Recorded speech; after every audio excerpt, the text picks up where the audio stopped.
J'ai trouvé une vieille photo, deux garçons, l'un c'est moi, l'autre c'est David, mon meilleur ami d'enfance, la personne avec qui j'ai tout partagé, chaque été, chaque rêve, chaque secret.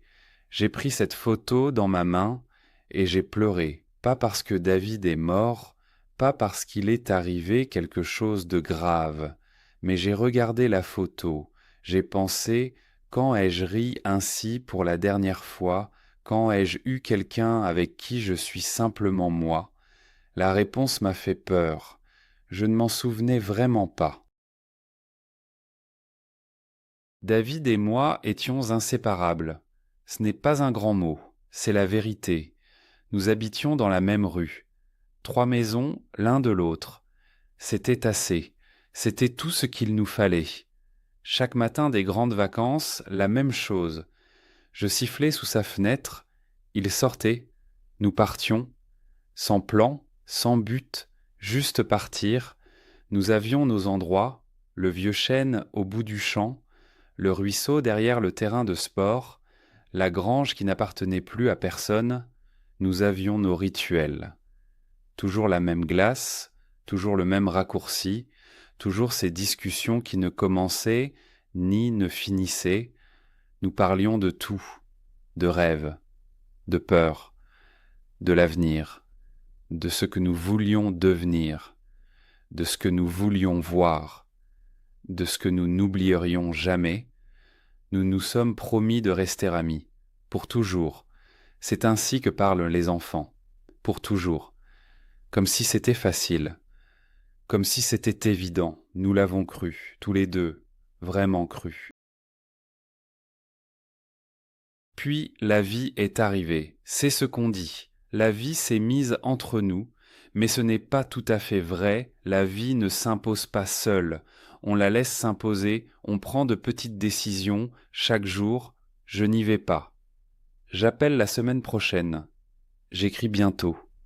Ces petites décisions qui s'accumulent, comme de la poussière, jusqu'à ce qu'on ne voit plus rien.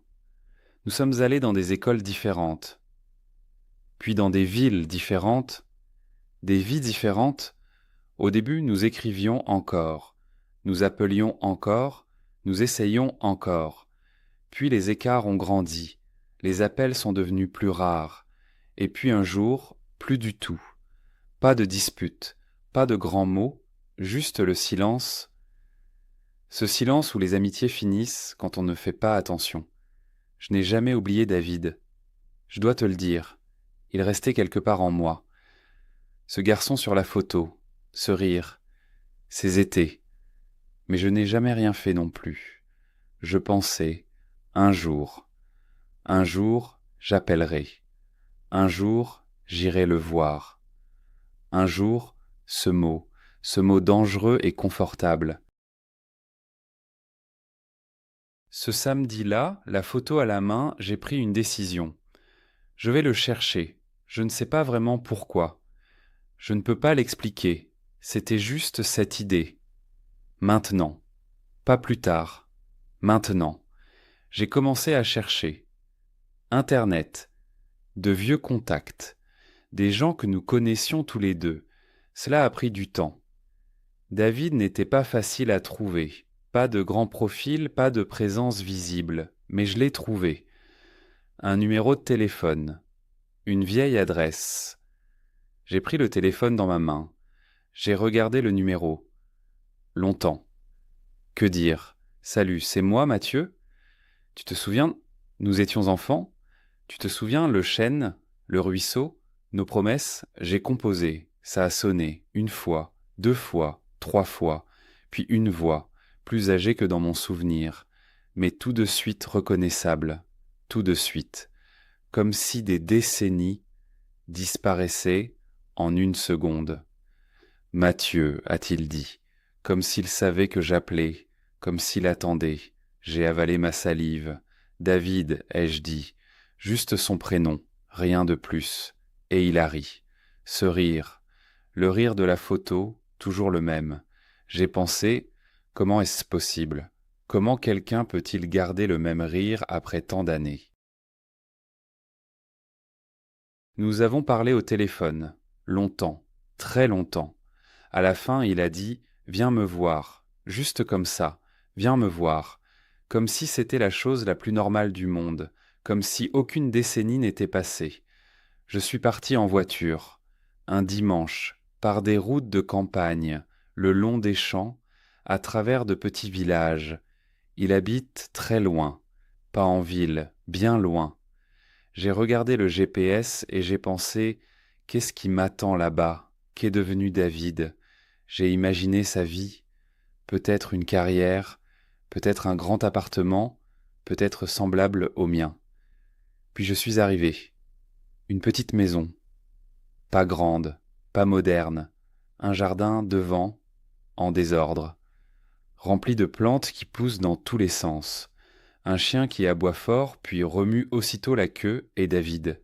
Il se tient dans la porte, version plus âgée du garçon de la photo, cheveux plus gris, rides plus profondes. Mais ce rire, toujours ce rire, il m'a serré dans ses bras, tout de suite, sans hésiter. Comme on serre quelqu'un qui nous a vraiment manqué. Je ne savais pas combien j'avais besoin de cela, cette étreinte, ce simple fait d'être là. Arrête-toi un instant. As-tu remarqué combien de français tu viens de comprendre? Ce n'est pas un hasard. Les histoires sont le chemin le plus rapide pour apprendre une langue. J'en ai rempli tout un livre. Regarde dans les commentaires.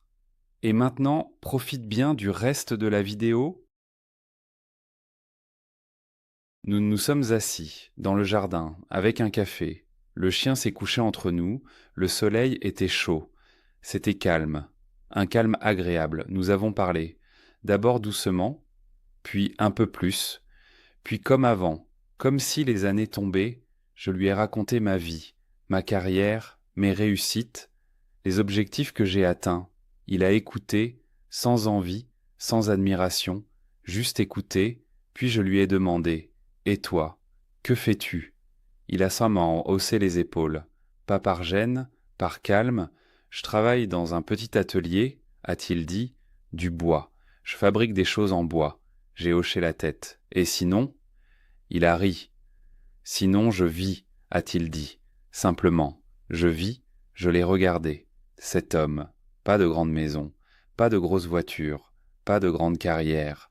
Pourtant, il est assis là dans son jardin, avec son café, avec son chien, et il rayonne vraiment, ce calme, cette sérénité. Ce n'est pas joué, cela vient de loin. Et j'ai pensé, quand ai-je eu cet air pour la dernière fois? Quand ai-je simplement vécu pour la dernière fois? Nous avons marché l'après-midi, à travers des champs, à travers des forêts, comme avant, juste plus lentement. Nous avons peu parlé, c'était bien, c'était même très bien. Ce silence entre nous n'était pas vide, il était plein, plein de tout ce que nous avions partagé, de tout ce qui était resté. Puis nous sommes passés près d'un vieil arbre, immense, tronc très ancien, racines profondes. David s'est arrêté, il a regardé l'arbre. Tu te souviens, a-t-il dit, nous avions un arbre comme ça, au bout du champ. Nous nous asseyions toujours là. Je me souviens encore, a-t-il dit. Nous nous y disions tout. J'ai hoché la tête. J'y ai repensé. À ces heures, à ces conversations, qui ne commençaient de nulle part et ne finissaient de nulle part. Nous étions si sincères alors, a chuchoté David. Vraiment sincères. Les enfants le sont, avant qu'ils apprennent à se cacher. Je l'ai regardé. Lui ne m'a pas regardé. Il a regardé l'arbre. Avec ce regard calme et sage, j'ai pensé, il ne s'est pas caché. Toutes ces années, il est resté lui-même, simplement lui. C'est la chose la plus difficile qui soit, et il la rend si facile. Le soir, nous avons dîné ensemble. C'est lui qui a cuisiné, des choses simples mais bonnes. Nous sommes restés à table, nous avons bu du vin, nous avons parlé de l'enfance, des étés. des choses que nous avions oubliées et de celles que nous n'avons jamais oubliées. À un moment, il m'a regardé, droit dans les yeux, et il a demandé « Es-tu heureux, Mathieu ?» J'ai ouvert la bouche, je voulais dire oui, ce oui automatique, le oui qu'on dit parce qu'on le dit toujours, mais j'ai avalé ma salive et j'ai réfléchi, vraiment réfléchi. Suis-je heureux? J'ai tout ce que je voulais, la carrière, l'appartement, la reconnaissance, mais heureux? Vraiment heureux. Comme David dans son jardin, comme nous sous l'arbre autrefois, je ne sais pas, ai-je fini par dire, doucement, presque en chuchotant. Je ne le sais vraiment pas. David a hoché la tête. Il n'a rien dit. Il a seulement hoché la tête, comme si c'était la réponse la plus honnête qu'il avait entendue depuis longtemps. Et peut-être que c'était vrai.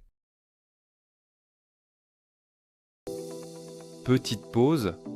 Tu comprends vraiment bien le français, mais comprendre et parler sont deux mondes différents. Nous créons un système unique de 30 jours. Il est pour ceux qui vivent en France ou veulent y vivre, mais n'osent pas encore parler. Pas de grammaire ennuyeuse, seulement 15 minutes par jour. Réserve ta place maintenant et profite de 30% de réduction. Lien dans la description. Expatly, where speaking becomes living. Je suis rentré tard. Les routes étaient sombres. Je conduisais et je réfléchissais.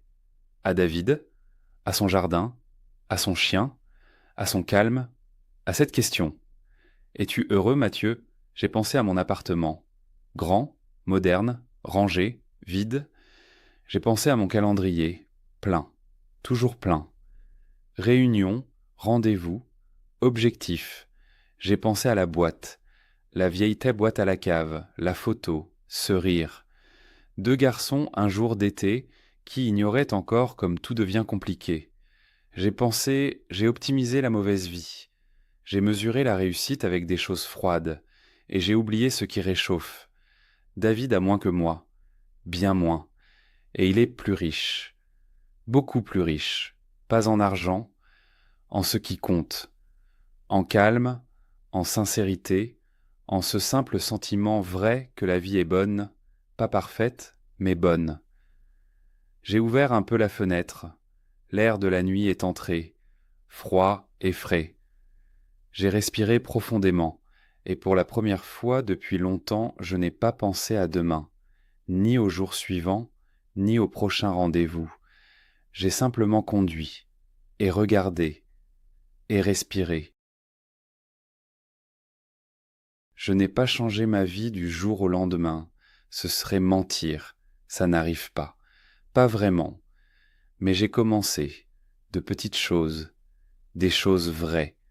J'ai regardé mon agenda et j'ai barré des rendez-vous. Des rendez-vous qui semblaient importants, mais qui ne l'étaient pas. J'ai marché davantage, sans but, juste comme ça. J'ai appelé de vieux amis, des gens que j'avais oubliés, ou que je croyais m'avoir oubliés. Certains étaient contents, vraiment contents. Cela m'a surpris. Cela m'a aussi gêné, comme ça aurait été simple. Tout ce temps. Il suffisait d'appeler. Et David. J'appelle David maintenant régulièrement, pas un jour, régulièrement. Parfois j'y vais. Nous nous asseyons dans son jardin, nous buvons un café, nous parlons, ou nous ne disons rien. Les deux vont bien, les deux suffisent. Un soir, il m'a dit quelque chose. L'un de ces soirs-là, il a demandé « Tu sais ce qu'il y a de meilleur avec les vieux amis ?» J'ai demandé « Quoi ?» Il a ri. « Tu n'as pas besoin d'expliquer qui tu es, a-t-il dit, ils le savent déjà. C'est vrai, c'est si vrai, avec David, je n'ai rien à expliquer, rien à prouver, rien à réussir. Je suis juste Mathieu, le gamin avec le trou entre les dents, le gamin sous l'arbre, ça suffit, c'est assez. Et maintenant, je parle avec toi, tu m'écoutes, et je sais que toi aussi, tu as peut-être quelqu'un, Un nom qui revient parfois, une personne d'autrefois, un meilleur ami que tu as perdu quelque part, pas à cause d'une dispute, juste à cause du temps, à cause de la vie, à cause de ce dangereux un jour. Peut-être as-tu aussi une photo quelque part, dans une vieille boîte, dans un tiroir, sur ton téléphone d'il y a des années, deux personnes qui rient vraiment. Je veux te dire quelque chose. Ces amitiés, les vieilles, les vraies, les profondes, sont comme de vieilles racines. Elles descendent loin. Elles tiennent, même si on ne les a pas arrosées depuis longtemps. Mais il faut revenir. Il faut chercher. Il faut faire le premier pas. Parce que certaines personnes ne passent qu'une fois dans la vie. Et parce que la vie est trop courte pour un jour, appelle aujourd'hui. Cherche le vieux numéro, envoie un message, dis « J'ai pensé à toi », 3 mots, pas plus, j'ai pensé à toi, parce que c'est vrai, parce que tu sais que c'est vrai, et parce que celui de l'autre côté pense peut-être la même chose. Peut-être qu'il attend aussi ton appel, ton un jour, transforme-le en maintenant, aujourd'hui, pas demain, aujourd'hui. Tu as très bien travaillé, maintenant la prochaine étape est de parler avec confiance. Réserve ta place dans notre cours de 30 jours et reçois 30% de réduction. Lien dans la description. À la prochaine.